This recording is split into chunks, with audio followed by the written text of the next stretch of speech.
उत्तर भारत के एक छोटे से गांव के पास घना जंगल था। उसी गांव में रहने वाली 17 साल की हेमा अपने घर की जिम्मेदारियों को समझने वाली बहादुर लेकिन मासूम लड़की थी। उसके पिता बीमार रहते थे और घर की जिम्मेदारी अब काफी हद तक उसी के कंधों पर थी। उस दिन उसकी माँ ने कहा, हेमा, घर में लकड़ी खत्म हो गई है। अगर आज कुछ लकड़ी ले आएगी तो रात का खाना बन जाएगा। हेमा ने मुस्कुराकर कुल्हाड़ी उठाई और बोली, आप चिंता मत करो माँ, मैं अभी लेकर आती हूँ। उसकी आंखों में आत्मविश्वास था, लेकिन उसे अंदाजा नहीं था कि आज की शाम उसकी जिंदगी बदलने वाली है। जंगल के अंदर हवा ठंडी और भारी थी। पेड़ों की लंबी छाया जमीन पर अजीब अजीब आकृतियां बना रही थी। खट खट खट, हेमा कुल्हाड़ी से सूखी लकड़ी काट रही थी। पक्षियों की आवाजें धीरे धीरे कम हो रही थी। अचानक उसे एहसास हुआ कि सूरज लगभग डूब चुका है। उसने जल्दी जल्दी लकड़ियां इकट्ठा की और वापस चलने लगी, लेकिन चलते चलते उसे महसूस हुआ कि रास्ता कुछ अलग है। ये रास्ता तो मैं पहले नहीं देखी, उसने खुद से कहा। उसका दिल हल्का सा घबराने लगा। सीन 2, रास्ता खो जाना। अब अंधेरा तेजी से फैल रहा था।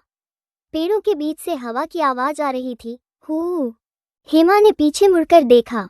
हर तरफ सिर्फ पेड़ थे, कोई रास्ता नहीं, कोई इंसान नहीं। अब उसका दिल तेज धड़कने लगा। माँ, उसने धीरे से कहा। उसकी आंखों में डर साफ दिखाई दे रहा था।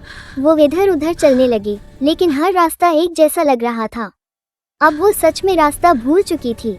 खतरे का आगमन। अचानक झाड़ियों में हलचल हुई। सर, हेमा रुक गई। उसकी सांस रुक गई। धीरे धीरे झाड़ियों से एक भेड़िया बाहर निकला। उसकी आंखें चमक रही थी, उसके दांत बाहर निकले हुए थे। भेड़िया हेमा को घूर रहा था। तभी अचानक हवा रुक गई। जंगल की सारी आवाजें शांत हो गईं। एक अजीब सी शांति फैल गई। भेड़िया भी रुक गया। उसकी नजर हेमा से हटकर किसी और दिशा में चली गई। हेमा ने धीरे धीरे उस दिशा में देखा। वहां एक सफेद प्रकाश दिखाई दे रहा था। उस प्रकाश के बीच एक शांत आकृति खड़ी थी, एक साधु। उनका चेहरा शांत था, आंखों में करुणा थी। वे बिना कुछ बोले हेमा को देख रहे थे। उनकी उपस्थिति से डर कम होने लगा।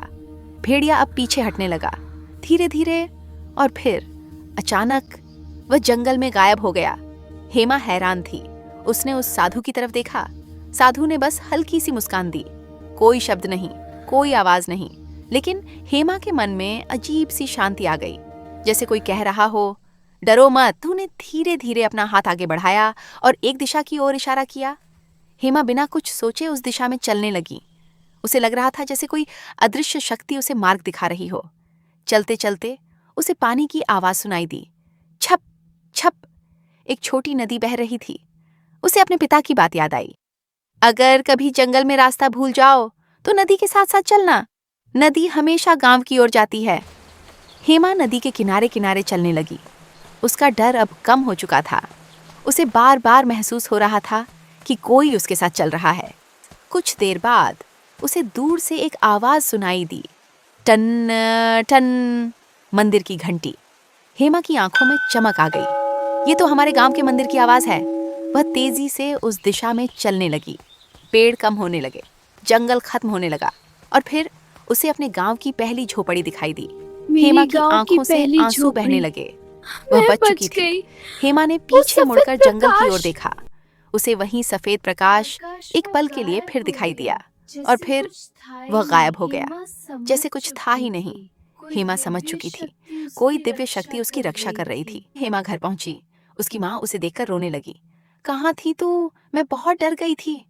हेमा ने अपनी माँ को गले लगाया। माँ, आज भगवान ने मेरी जान बचाई। उसकी आवाज में सच्चाई थी। उस दिन के बाद हेमा बदल गई। अब वह पहले से ज्यादा शांत और मजबूत हो गई थी। उसे पता था, डर असली नहीं होता, विश्वास असली होता है। और कभी कभी जब सब रास्ते बंद हो जाते हैं तो कोई अदृश्य शक्ति हमें सही रास्ता दिखाने आती है।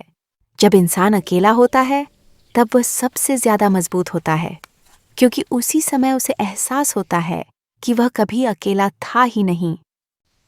दोस्तों, अगर आपको हमारे वीडियो अच्छा लगा तो इस वीडियो को एक लाइक और हमारे चैनल हिमाई को सब्सक्राइब जरूर कर देना। धन्यवाद।